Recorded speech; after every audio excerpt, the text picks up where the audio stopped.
नमस्कार दोस्तों, स्वागत है आप सभी का एकाक्ष ट्यूटोरियल्स पर। मैं हूं गौरव।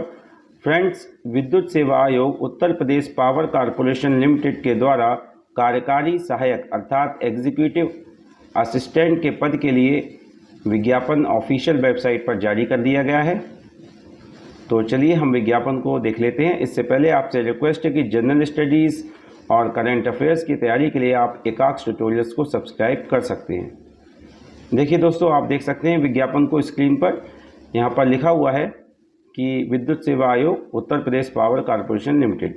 आगे लिखा है कि Uttar Pradesh power corporation limited एवं उसके सहयोगी वितरण निगमों हेतु समूह गा के अंतर्गत कार्यकारी सहायक के पद हेतु निम्न श्रेणीवार रिक्त पदों पर सीधी भर्ती के माध्यम से प्रतियोगितात्मक परीक्षा द्वारा चयन हेतु निर्धारित योग्यता रखने वाले भारतीय नागरिकों से आवेदन केवल ऑनलाइन माध्यम के द्वारा आमंत्रित हैं। व्यक्तिगत रूप से अथवा अन्य माध्यम से विद्युत सेवा आयोग कार्यालय में भेजे गए आवेदन पत्रों को स्वीकार नहीं किया जाएगा। श्रेणीवार रिक्तियों का विवरण निम्नवत है। ठीक है, अब आगे देखिए और यहाँ पर क्या जानकारी दी हुई है। देखिए, रिक्तियों का विवरण। पद का नाम है कार्यकारी सहायक अर्थात एग्जीक्यूटिव असिस्टेंट।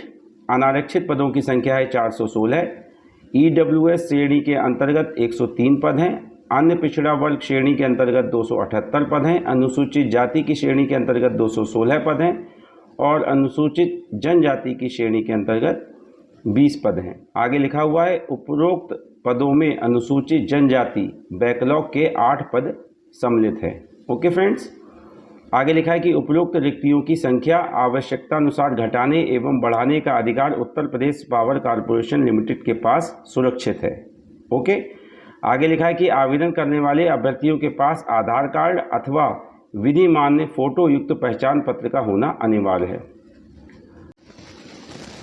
आगे लिखा हुआ है कि उपरोक्त पदों पर आरक्षण का लाभ केवल उत्तर प्रदेश राज्य के मूल निवासियों को ही अनुमन्य है। अन्य प्रदेशों के अभ्यर्थी अनारक्षित वर्ग के अंतर्गत आवेदन कर सकते हैं। ओके फ्रेंड्स, आगे आप देख सकते हैं अन्य जानकारी भी दी हुई है। दोस्तों, अप्लाई करने से पहले आप एक बार विज्ञापन को ध्यान से पढ़ लीजिएगा, पूरा विज्ञापन। ओके फ्रेंड्स, आगे वेतनमान आप देख सकते हैं, लिखा हुआ वेतन मैट्रिक्स लेवल 4 में वेतनमान 27,200 रुपये से 86,100 रुपये एवं अन्य भत्ते Uttar Pradesh power corporation limited में लागू नियमानुसार दे होंगे। ओके, आगे सामान्य अर्हताएँ अब हम देख लेते हैं। देखिए क्या क्या सामान्य अर्हताएँ हैं। राष्ट्रीयता के अंतर्गत आप देख सकते हैं सेवा में किसी पद पर सीधी भर्ती हेतु यह आवश्यक है कि अभ्यर्थी भारत का नागरिक हो या तिब्बती शरणार्थी हो जो भारत में स्थायी निवास के अभिप्राय से 1 जनवरी 1962 के पूर्व भारत आया हो, या आगे इस तरह से और भी इसमें जानकारी दी हुई है, इसको आप पूरा पढ़ लीजिएगा सामान्य अर्हता के अंतर्गत, राष्ट्रीयता के अंतर्गत। ओके, इसके बाद आयु आप देख सकते हैं। आयु में दिनांक 1 जनवरी 2022 को न्यूनतम आयु 21 वर्ष और दिनांक 1 जनवरी 2022 को अधिकतम आयु 40 वर्ष होनी चाहिए। ओके फ्रेंड्स, आगे यहाँ पर फिर और भी जानकारी दी हुई है, इसको आप पूरा पढ़ लीजिएगा। ओके, देखिए अनिवार्य अर्हताएँ एवं चयन प्रक्रिया, इसको हम पढ़ लेते हैं। यहाँ पर क्या लिखा हुआ है। लिखा हुआ है अनिवार्य अर्हताएँ एवं चयन प्रक्रिया का विवरण निम्नवत है। अनिवार्य अर्हताएँ, इसके अंतर्गत लिखा हुआ है भारत में विधि द्वारा स्थापित किसी मान्यता प्राप्त विश्वविद्यालय से स्नातक की उपाधि अथवा किसी राज्य सरकार द्वारा मान्यता प्राप्त समकक्ष उपाधि। आगे लिखा हुआ है कंप्यूटर पर हिंदी टंकण में न्यूनतम 30 शब्द प्रति मिनट की गति अनिवार्य। तो फ्रेंड्स, आप देख सकते हैं कि यहाँ पर टाइपिंग जो है आपको आनी चाहिए और उसमें स्पीड आपकी होनी चाहिए हिंदी टंकण में न्यूनतम 30 शब्द प्रति मिनट। यह अनिवार्य है। ठीक है, यह अनिवार्य अर्हता है। ओके फ्रेंड्स, आगे आप देख सकते हैं चयन प्रक्रिया के बारे में जानकारी दी हुई है। लिखा हुआ है लिखित एवं दक्षता परीक्षा। यहाँ पर लिखा हुआ है कि चयन लिखित एवं टंकण परीक्षा के आधार पर होगा। लिखित परीक्षा CBT का प्रश्न पत्र 2 भागों का होगा। प्रश्न पत्र हिंदी एवं अंग्रेजी 2 भाषाओं में होगा। ओके, तो जो क्वेश्चन पेपर होगा वो हिंदी इंग्लिश दोनों लैंग्वेज में होगा। आगे लिखा है प्रथम भाग प्रथम भाग की लिखित परीक्षा में नील आईटी या नीलेट के CCC स्तर का कंप्यूटर ज्ञान से संबंधित एक प्रश्न पत्र होगा जिसमें वस्तुनिष्ठ प्रकार के 50 प्रश्न होंगे। वह प्रत्येक प्रश्न 1 अंक का होगा, अर्थात यह परीक्षा 50 अंकों की होगी। प्रत्येक गलत उत्तर के लिए ऋणात्मक 1/4 अंक प्रदान किए जाएंगे, अर्थात 1/4 अंक की कटौती की जाएगी। तो जो प्रश्न पत्र का प्रथम भाग होगा उसमें नील आईटी के CCC स्तर के कंप्यूटर ज्ञान से संबंधित प्रश्न पूछे जाएंगे, 50 प्रश्न। यह 50 अंकों की परीक्षा होगी और नेगेटिव मार्किंग भी इसमें होगी 1/4 अंक। ओके, आगे आप देख सकते हैं कि कंप्यूटर ज्ञान के प्रथम भाग की इस परीक्षा में कम से कम 20 अंक प्राप्त करना अनिवार्य होगा, अन्यथा की स्थिति में संबंधित अभ्यर्थी को अर्ह न मानते हुए उसकी लिखित परीक्षा के द्वितीय भाग का मूल्यांकन नहीं किया जाएगा। और इस प्रश्न पत्र के प्रथम भाग में आपको 20 अंक प्राप्त करना अनिवार्य है। कितने मार्क्स? 20 मार्क्स। ओके, अन्यथा आपका जो द्वितीय भाग होगा प्रश्न पत्र का वह जो है उसको चेक नहीं किया जाएगा, अर्थात उसका मूल्यांकन नहीं किया जाएगा। आगे लिखा है कि कंप्यूटर ज्ञान के इस प्रथम भाग में प्राप्त किए गए अंक श्रेष्ठता निर्धारण हेतु जोड़े नहीं जाएंगे। ओके फ्रेंड्स, ये बहुत ही महत्वपूर्ण जानकारी है, इसको आप ध्यान से पढ़ लीजिएगा। आगे आप देख सकते हैं द्वितीय भाग के अंतर्गत क्या लिखा हुआ है। यह लिखा है कि लिखित परीक्षा के द्वितीय भाग में निम्नांकित पाठ्यक्रम से संबंधित वस्तुनिष्ठ प्रकार का प्रश्न पत्र होगा जिसमें प्रत्येक प्रश्न 1 अंक का होगा एवं प्रत्येक गलत उत्तर के लिए ऋणात्मक 1/4 अंक प्रदान किए जाएंगे, अर्थात 1/4 अंक की कटौती की जाएगी। तो फ्रेंड्स आप देख सकते हैं कि जो द्वितीय भाग है उसमें भी नेगेटिव मार्किंग है 1/4 अंक। ओके, अर्थात 1/4 अंक की कटौती की जाएगी गलत उत्तर के लिए। ओके, आगे आप देख सकते हैं ये जो है द्वितीय भाग का जो प्रश्न पत्र है उसकी विस्तृत जानकारी दी हुई है कि कौन कौन से उसमें प्रश्न पत्र होंगे, भाग होंगे। तो आप देख सकते हैं सामान्य अध्ययन का प्रश्न पत्र होगा जिसमें 25 प्रश्न होंगे, 25 अंक के। तार्किक ज्ञान के 25 प्रश्न तार्किक ज्ञान के 45 प्रश्न 45 क्वेश्चंस पूछे जाएंगे, 45 मार्क्स के।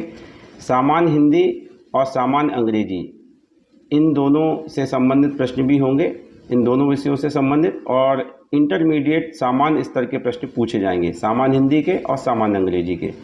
इन दोनों विषयों से अर्थात दोनों प्रश्न पत्र से 55 प्रश्न पूछे जाएंगे, 55 क्वेश्चंस, और 55 मार्क्स के होंगे। 55 मार्क्स के सामान्य हिंदी के और 55 मार्क्स के सामान्य अंग्रेजी के प्रश्न पूछे जाएंगे। ठीक है, तो कुल जो है 180 अंक का यह प्रश्न पत्र होगा, द्वितीय भाग जो होगा। ओके, आगे आप देख सकते हैं तृतीय भाग के अंतर्गत लिखा हुआ है कि द्वितीय भाग की लिखित परीक्षा में प्राप्त किए गए अंकों की मेरिट के आधार पर हिंदी व अंग्रेजी टंकण परीक्षा हेतु आमंत्रित किए जाने वाले अभ्यर्थियों की संख्या का निर्धारण विद्युत सेवा आयोग द्वारा किया जाएगा। प्रतिबंध यह होगा कि किन्हीं भी परिस्थितियों में आमंत्रित किए जाने वाले अभ्यर्थियों की संख्या रिक्तियों के सापेक्ष 3 गुने से कम नहीं होगी। ओके, तो 3 गुने से कम अभ्यर्थियों को जो है नहीं बुलाया जाएगा। ओके, यहाँ लिखा है कि प्रतिबंध यह होगा कि किन्हीं भी परिस्थितियों में आमंत्रित किए जाने वाले अभ्यर्थियों की संख्या रिक्तियों के सापेक्ष 3 गुने से कम नहीं होगी। आगे लिखा है अभ्यर्थियों को हिंदी एवं अंग्रेजी टंकण हेतु कंप्यूटर पर 5 मिनट की परीक्षा में प्रतिभाग लेना होगा, जिसके आधार पर टंकण गति का निर्धारण किया जाएगा। हिंदी टंकण की परीक्षा कृतिदेव 010 या 016 फॉन्ट में ली जाएगी। ओके, तो यहाँ पर फॉन्ट के बारे में भी जानकारी दी गई है कि किस फॉन्ट में आपकी परीक्षा होगी हिंदी टंकण की। आगे लिखा है कि चयन हेतु हिंदी टंकण में न्यूनतम 30 शब्द प्रति मिनट की गति प्राप्त करना अनिवार्य होगा, अर्थात हिंदी टंकण हेतु निर्धारित इस गति को प्राप्त न करने वाले अभ्यर्थी चयन प्रक्रिया से बाहर हो जाएंगे। ओके, तो मिनिमम स्पीड आपकी होनी चाहिए 30 शब्द प्रति मिनट। आगे लिखा है टंकण हेतु 20 अंक निर्धारित होंगे। यह 20 अंक मात्र ऐसे अभ्यर्थियों को ही प्रदान किए जाएंगे जो हिंदी टंकण में निर्धारित न्यूनतम 30 शब्द प्रति मिनट की गति के साथ ही अंग्रेजी टंकण में न्यूनतम 35 शब्द प्रति मिनट की गति प्राप्त किए हों, अन्यथा की स्थिति में कोई अंक प्रदान नहीं किया जाएगा। ओके फ्रेंड्स, तो यह बहुत ही महत्वपूर्ण जानकारी है, इसको आप ध्यान रखिएगा, ध्यान से पढ़ लीजिएगा और अप्लाई करने से पहले आप पूरा विज्ञापन एक बार ध्यान से पढ़ लें। इसके बाद आप देख सकते हैं विशेष यहाँ पर इसके अंतर्गत लिखा हुआ है कि उपरोक्तानुसार निर्धारित प्रतिबंधों एवं अर्हताओं के अधीन द्वितीय भाग की लिखित परीक्षा हेतु निर्धारित 180 अंकों एवं तृतीय भाग की टंकण परीक्षा हेतु निर्धारित 20 अंकों अर्थात कुल 200 अंकों में प्राप्त हुए अंकों के आधार पर ही अभ्यर्थियों की अंतिम मेरिट लिस्ट बनाकर चयन की प्रक्रिया संपन्न की जाएगी। उपरोक्तानुसार निर्धारित 200 अंकों की परीक्षा में 2 या अधिक अभ्यर्थियों के समान अंक पाने की स्थिति में उस अभ्यर्थी का नाम ज्येष्ठता सूची में ऊपर रहेगा जिसकी उम्र अधिक होगी। ओके फ्रेंड्स, आगे आप इसको और पूरा पढ़ लीजिएगा विज्ञापन को। इसके बाद अर्हताओं एवं अन्य प्रमाण पत्रों का प्रस्तुतिकरण, ठीक है, इसको आप ध्यान से पूरा पढ़ लीजिएगा। आयु में अनुबंध छूट, इसके बारे में यहाँ पर जानकारी दी हुई है, इसको आप पूरा पढ़ लें। फिर आरक्षण के संबंध में जानकारी दी हुई है। ओके, इसके बाद आप देख सकते हैं आवेदन शुल्क एवं प्रोसेसिंग चार्जेस के संबंध में जानकारी दी हुई है। लिखा हुआ है आवेदन शुल्क एवं प्रोसेसिंग चार्जेस अप्रतिदेय अर्थात नॉन रिफंडेबल है। अनारक्षित श्रेणी उत्तर प्रदेश के आर्थिक रूप से कमजोर वर्ग अर्थात EWS एवं अन्य पिछड़ा वर्ग के अभ्यर्थी हेतु आवेदन शुल्क है 1180 रुपये प्रति आवेदन GST सहित। ओके, उत्तर प्रदेश की अनुसूचित जाति एवं अनुसूचित जनजाति श्रेणी के अभ्यर्थी हेतु 826 रुपये प्रति आवेदन GST सहित और उत्तर प्रदेश के विकलांग अभ्यर्थियों हेतु केवल प्रक्रमण शुल्क 12 रुपये प्रति आवेदन GST सहित। ओके, आगे लिखा है आवेदन शुल्क एवं processing charges net banking, debit card, credit card, payment gateway अथवा स्टेट बैंक ऑफ इंडिया के चालान के माध्यम से जमा होगा। इसके अतिरिक्त अन्य किसी माध्यम से आवेदन शुल्क जमा नहीं होगा। जमा करने की विधि वेबसाइट www.uppcl.org पर उपलब्ध है। बैंक चार्जेस अभ्यर्थी द्वारा अलग से दे होंगे। ओके, आगे आप पूरा पढ़ लीजिएगा इसको। प्रवेश पत्र के संबंध में आप देख सकते हैं लिखा हुआ है लिखित परीक्षा तथा दक्षता परीक्षा हेतु प्रवेश पत्र को अभ्यर्थी द्वारा वेबसाइट, आगे वेबसाइट लिखिए www.uppcl.org से डाउनलोड करना होगा तथा इसकी सूचना आवेदन पत्र में दिए गए रजिस्टर्ड ईमेल एवं SMS पर प्रेषित की जाएंगी। प्रवेश पत्र डाक द्वारा प्रेषित नहीं किए जाएंगे। ओके, आगे पारदर्शिता से संबंधित जानकारी है। फिर अन्य विशेष सूचना लिखी हुई है कि अनिवार्य अर्हता संबंधी सभी प्रमाण पत्रों को अभिलेखों की जांच के समय मूल रूप में प्रस्तुत करना अनिवार्य है। केंद्र राज्य सरकार या किसी अन्य विभाग की सेवा से निष्कासित व्यक्ति उपरोक्त पदों हेतु अर्ह नहीं है। आगे अन्य जानकारी दी हुई है, इनको आप पढ़ लीजिएगा। महत्वपूर्ण तिथियां, ऑनलाइन आवेदन पत्र पूर्ण करने की तिथियां 19 अगस्त 2022 से 12 सितंबर 2022। ऑनलाइन आवेदन शुल्क जमा करने की तिथियां 19 अगस्त 2022 से 12 सितंबर 2022। SBI चालान द्वारा आवेदन शुल्क जमा करने की तिथियां, चालान डाउनलोड करने की अंतिम तिथि 12 सितंबर 2022 है। 19 अगस्त 2022 से 14 सितंबर 2022 तक। परीक्षा की संभावित अवधि अक्टूबर 2022 के द्वितीय सप्ताह में परीक्षा आयोजित हो सकती है।